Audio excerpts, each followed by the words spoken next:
Hello guys, welcome back to sociology classes. In this video I am going to discuss a very important topic, that is a Marxist and technological deterministic theories. Okay, मार्क्सवादी एवं प्रौद्योगिक निर्धारणवादी सिद्धांत. So without wasting much time in discussion, we should start this video on this topic. Okay, सामाजिक परिवर्तन की आरंभिक व्याख्या. सामाजिक परिवर्तन की आरंभिक व्याख्या. कुछ भौगोलिक दशाओं, उद्विकास की प्रक्रिया, सांस्कृतिक विशेषताओं में होने वाले परिवर्तन तथा जनसंख्यात्मक आधार पर करने का प्रचलन एक लंबे समय तक बना रहा. ओके. सामाजिक चिंतन के विकास के साथ बहुत से विद्वानों ने विकास के साथ बहुत से विद्वानों ने यह महसूस करना आरंभ किया कि अधिकांश लोगों के विचार और व्यवहार अपने जीवन की आर्थिक दशाओं से प्रभावित होते हैं. जब आर्थिक दशाओं में परिवर्तन होता है तब भौगोलिक दशाएं चाहे अनुकूल हो या प्रतिकूल, लोगों को ऐसे साधन शक्तियां प्राप्त होने लगती हैं जिनके प्रभाव से समाज की संरचना, व्यवहार के परंपरागत नियमों और पारस्परिक संबंधों में भी परिवर्तन होने लगता है. ओके.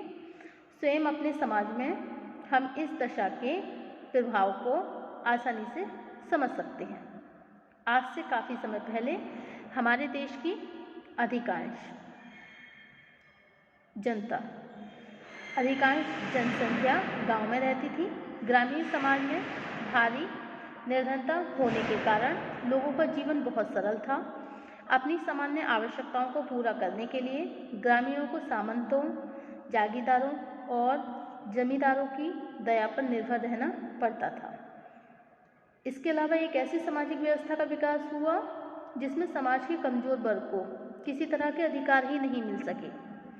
थोड़े बहुत अंतर के साथ पूरी दुनिया की यही स्थिति थी. और इसके बाद जब इंग्लैंड में औद्योगिक क्रांति होने से दुनिया के सभी समाज प्रभावित होने लगे, तब धीरे धीरे लोगों को आजीविका के नए साधन मिलने लगे. ओके. तो लोगों को जीविका के नए नए साधन भी मिलने लगे.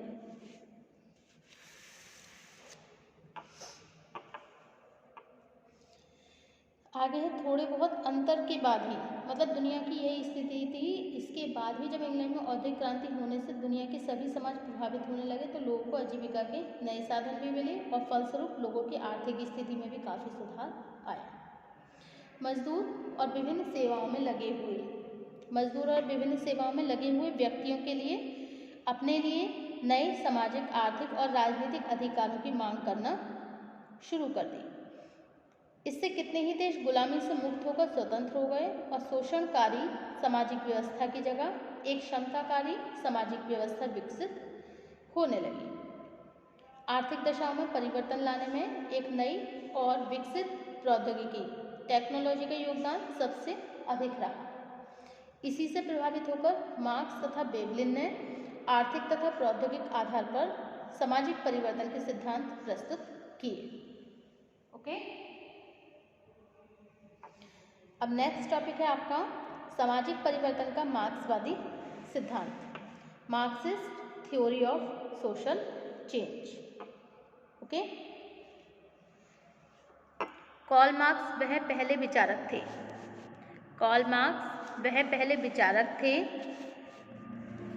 जिन्होंने सामाजिक परिवर्तन में आर्थिक कारकों की भूमिका को एक सिद्धांत के रूप में बहुत व्यवस्थित ढंग से प्रस्तुत किया. ओके. इसी कारण मार्क्स के सिद्धांत सामाजिक परिवर्तन का आर्थिक निर्धारणवाद भी कहा जाता है. ओके. आर्थिक निर्धारणवाद भी कहा जाता है.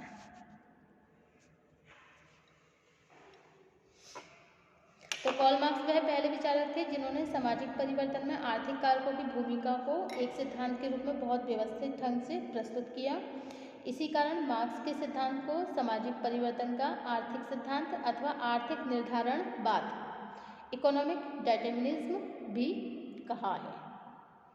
ओके, मार्क्स ने यह स्पष्ट किया कि भौगोलिक दशाएं अथवा जनसंख्या में होने वाली वृद्धि या कमी मानव जीवन की कुछ पक्षों को ही प्रभावित कर सकती है, लेकिन इन्हें सामाजिक परिवर्तन का निर्णायक कारक नहीं माना जा सकता। लेकिन इन्हें सामाजिक परिवर्तन का निर्णायक कारक नहीं माना जा सकता। ओके, ऐतिहासिक प्रमाणों से यह स्पष्ट होता है कि सामाजिक परिवर्तन का सबसे निर्णायक आधार आर्थिक कारक है।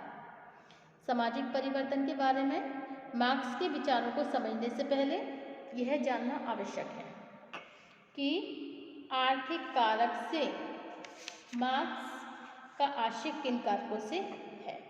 ओके, उनके अनुसार आर्थिक कारकों का तात्पर्य उन सभी आर्थिक शक्तियों और उत्पादन की प्रणाली से है जिनके अनुसार व्यक्ति कुछ विशेष प्रकार के संबंधों को विकसित करके एक विशेष ढंग से सोचते और व्यवहार करते हैं।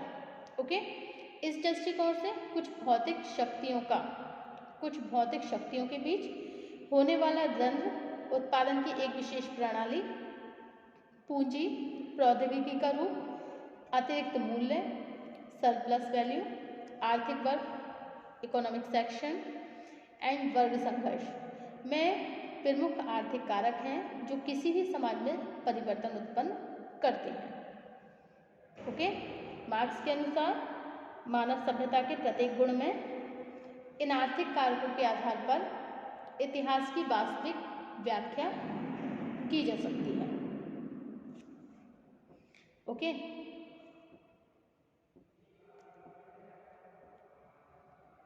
अब मार्क्स का कथन है कि प्रौद्योगिक और उत्पादन की प्रणाली ही वह आधार है जिसके द्वारा मनुष्य सदैव से अपनी आवश्यकताओं को पूरा करते आए हैं।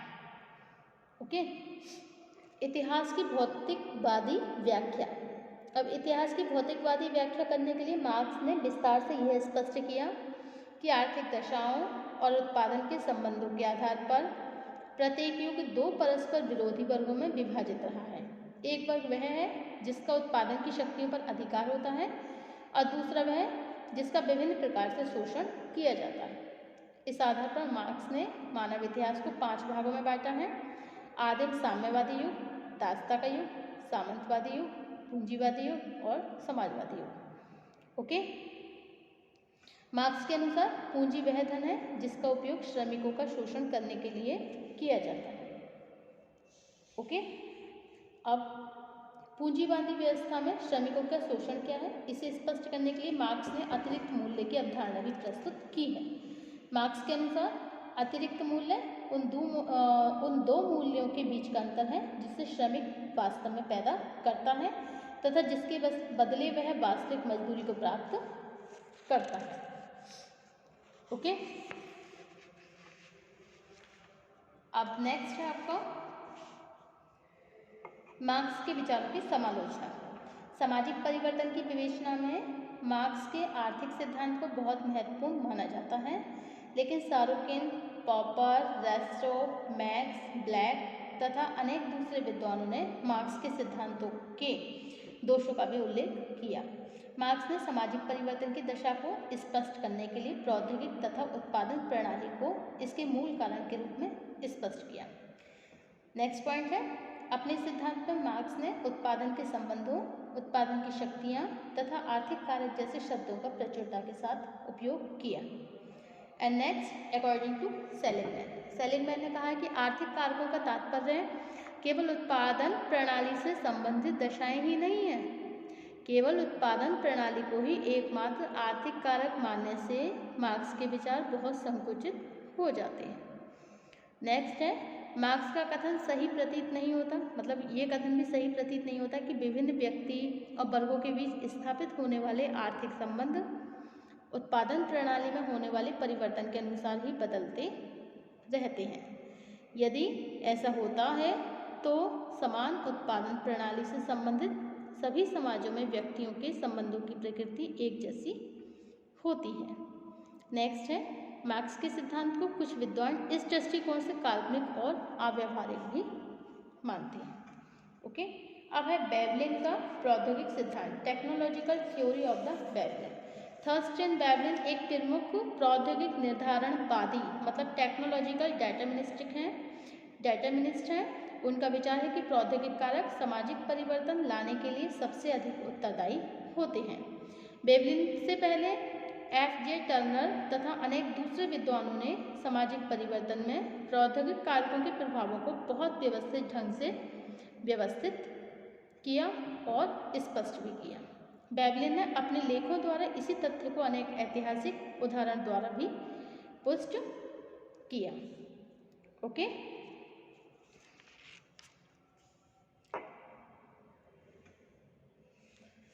सामाजिक परिवर्तन के बारे में वेवलिन के विचारों के क्रम को निम्नलिखित रूप से समझा जा सकता है। नंबर 1, प्रौद्योगिकी द्वारा मनुष्य के भौतिक पर्यावरण का निर्माण। सेकंड, कार्य की प्रकृति का निर्धारण। थर्ड है चिंतन तथा मनोवृत्तियों का विकास। फोर्थ है आदतों में परिवर्तन। एंड फिफ्थ, व्यवहार के विभिन्न तरीकों तथा नई संस्थाओं का विकास। एंड नेक्स्ट, सामाजिक संरचना में परिवर्तन अथवा सामाजिक परिवर्तन। अब है इनकी समालोचना। सामाजिक परिवर्तन में प्रौद्योगिक कारकों की भूमिका को वेवलिन ने बहुत व्यवस्थित ढंग से प्रस्तुत किया है, लेकिन उनका सिद्धांत उपयोगी होने के बाद भी अनेक दोषों से युक्त है। संक्षेप में इन दोषों को इस प्रकार समझा जा सकता है। जैसे वेवलिन की किताब है द इंस्टिंक्ट ऑफ वर्कमैनशिप में कार्यों को मनुष्य की एक मूल प्रवृत्ति के रूप में इन्होंने स्पष्ट किया है। ओके, वेवलिन का कथन भी संदेहपूर्ण है कि प्रौद्योगिक परिवर्तन भौतिक पर्यावरण को बदलकर सामाजिक संस्थाओं में परिवर्तन उत्पन्न करते हैं। मार्क्स तथा वेवलिन के विचारों की तुलना। अपने सिद्धांत में मार्क्स ने वर्ग संघर्ष को सामाजिक परिवर्तन के लिए अनिवार्य माना है। दूसरी ओर वेवलिन ने किसी भी ऐसी विवादपूर्ण दशा का उल्लेख नहीं किया। सामाजिक परिवर्तन में मार्क्स और वेवलिन दोनों ने प्रौद्योगिकी में होने वाले परिवर्तन के प्रभाव को स्वीकार किया है। अंतर केवल इतना है, वेवलिन ने प्रौद्योगिकी को सामाजिक परिवर्तन का एक प्रत्यक्ष कारक माना है, जबकि मार्क्स ने प्रौद्योगिकी को एक अप्रत्यक्ष कारक के रूप में स्वीकार किया है। ओके, उपयुक्त विवेचन से स्पष्ट होता है कि आर्थिक प्रौद्योगिक दशाओं का सामाजिक परिवर्तन से एक घनिष्ठ संबंध अवश्य है। इसके बाद भी ये ध्यान रखना जरूरी है, केवल आर्थिक और प्रौद्योगिक कारक के आधार पर ही सामाजिक परिवर्तन की व्याख्या नहीं की जा सकती। इसका तात्पर्य है आर्थिक कारक सामाजिक परिवर्तन के मूल कारण नहीं है, बल्कि स्वयं आर्थिक दशाओं में होने वाले बहुत से परिवर्तन सामाजिक दशाओं का परिणाम है। Okay, thank you for watching my YouTube channel. अब नेक्स्ट चैप्टर होगा हमारा सामाजिक परिवर्तन के रेखीय एवं चक्रीय सिद्धांत। Okay, liner and cyclical theories of social change. Thank you so much.